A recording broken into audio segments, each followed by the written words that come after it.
কি দিচ্ছেন আমাদের এলাকায় প্রচারে এসে এটাকে উঠান, এটা তো শুরু করছেন। আমাদের কর্মী সম্মেলন কভারটা উঠান দাদা। আমরা যখন আউটডোর প্রোগ্রাম করবো আমাদের মেসেজ থাকবে, তবে আজকে আমাদের কর্মীদের কাছে মেসেজ এটাই যে আপনারা এলাকায় এগিয়ে যান, এলাকায় চলে যান, মানুষের সাথে কথা বলুন, সাধারণ ভোটারদেরকে কনভিন্স করুন।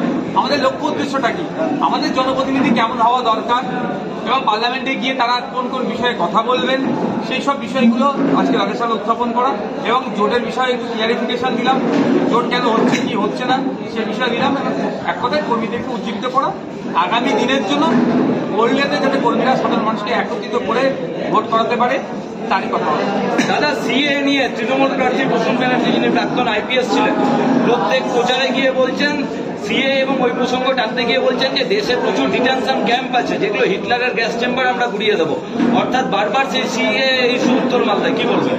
শুধু উত্তর মালদা নয়, সারা পশ্চিমবাংলাতে তৃণমূলের এখন মুসলিম জনসংখ্যা যেখানে বেশি, আমি কোড আনকোড বলছি আবার, পশ্চিমবাংলায় যেখানে মুসলিম জনসংখ্যা বেশি সেই সমস্ত মুসলিম এলাকাগুলোতে গিয়ে পাড়াতে গিয়ে তৃণমূল কংগ্রেস বিজেপির ভয় দেখাচ্ছে তথা সিএ এর ভয় দেখাচ্ছে। যদি ডিটেনশন ক্যাম্পগুলো গুড়িয়ে দেওয়ারই তার ইচ্ছা থাকে, 2019 সালে পশ্চিমবাংলা থেকে যে এমপি গুলো পাঠিয়েছিলাম আমরা যারা ভোট দিয়ে তৃণমূলের পক্ষে, তারা কটা ডিটেনশন ক্যাম্প গুড়িয়েছে তার লিস্টটা প্রসন্নবাবুকে দিতে বলুন। প্রসন্নবাবু তো ভয় দেখিয়ে মানুষের ভোট নিতে চাইছে, শুধু প্রসন্নবাবু নয়, তার দলের নেত্রীর হচ্ছে এখন মূল কাজ হচ্ছে মুসলিমদের ভয়টা দেখিয়ে ভোটটা নাও। এটা হচ্ছে সিএ হচ্ছে ভোট ধরার পর। দাদা, আপনি তো যখন বিধানসভায় গেলেন কংগ্রেস সিপিএম জোট একদম আপনাদের ছিল, কিছুটা কি জোটে ফাটল ধরছে বা সমস্যা হচ্ছে? আমি সংযুক্ত মোর্চার বিধায়ক, নিজেকে আজকের দিনও বলতে বেশি স্বাচ্ছন্দ্য বোধ করি।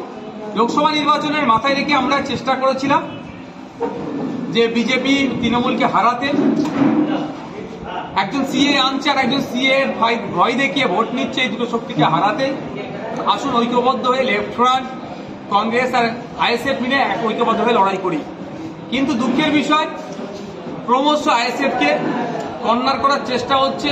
কংগ্রেস তো আমাদেরকে নাকি পাত্তাই দিচ্ছে না, তো তারপরেও আমরা আর কয়েকটা মুহূর্ত হয়তো অপেক্ষা করব, অন্যথায় আমরা আমাদের মতো যেভাবে মনস্থির করেছিলাম একক লড়াই করলে 20টার অধিক সিট দেব, হয়তো 20টার অধিক না সিট দিলেও 8টাতে সীমাবদ্ধ থাকবো না, 8-এর ডবলও হয়তো হয়ে যেতে পারে। আমরা এককভাবে লড়াই করব, আর এককভাবে লড়াই করার জন্য আমাদের মানসিক প্রস্তুতি অনেক আগে থেকেই আছে।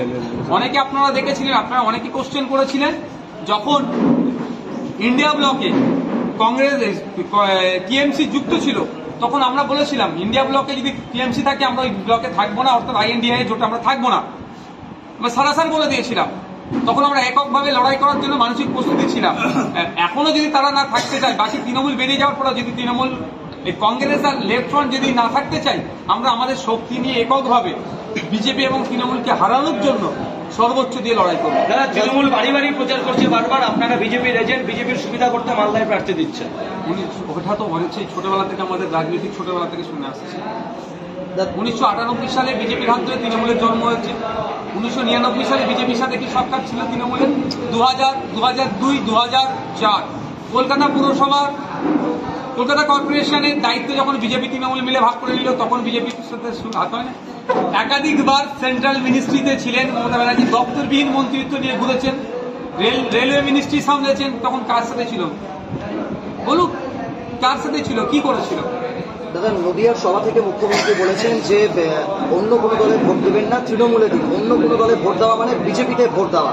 কি বলবেন? আর আমি এই জায়গায় বলছি, কেউ যদি মনে করে তৃণমূলের অত্যাচারে বিজেপিকে ভোট দেবো আর বিজেপির সাম্প্রদায়িক রাজনীতিকে প্রতিহত করতে তৃণমূলকে দেবো, দিনের শেষে এই দুটো দলের ভাঁড় একটা জায়গাতেই, যেখানেই দেবেন একটা জায়গায় পড়বে নাগপুরে। আমি অনুরোধ করব এই দুটো দলকে বিসর্জন দিন। ফুল অনেকদিন ধরে আমরা শুকলাম, 2014 থেকে একটা ফুলের গন্ধ নিলাম, 2011 থেকে একটা ফুলের গন্ধ নিয়েছি।